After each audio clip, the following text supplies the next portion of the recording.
Ils font depuis maintenant depuis la crise de 2008, c'est qu'ils divisent, c'est l'art de la guerre, ils divisent l'Europe en s'attaquant aux maillons faibles qui aujourd'hui sont la Hongrie et l'Espagne et qui permettent de pénétrer commercialement l'ensemble de la zone sans faire aucune concession sur les conditions pour nos sociétés à l'entrée au marché chinois. Un peu comme les négociations entre Washington et Bruxelles où il y a 15% d'un côté, il n'y a pas de contrepartie.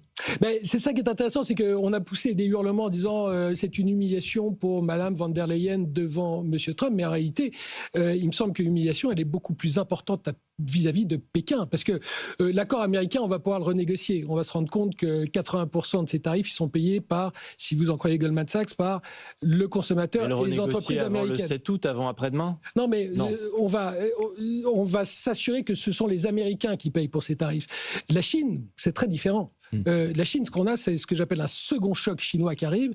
Donc le premier choc chinois, ça a été en 2001 quand la Chine est rentrée dans l'OMC. Et la Chine a fait ce qu'on ne voulait plus faire. Mais aujourd'hui, la Chine fait ce qu'on souhaite faire. Et ce second choc, il est orienté autour de 3 axes. L'innovation, parce que la Chine innove de plus en plus. Donc on parle ici de voitures électriques, mais à Hong Kong, on ne parle plus de voitures électriques, on parle que de voitures connectées et autonomes. On a déjà marié hardware et software, qui est la manière de digitaliser les industries du XXe siècle et les digitaliser au XXIe.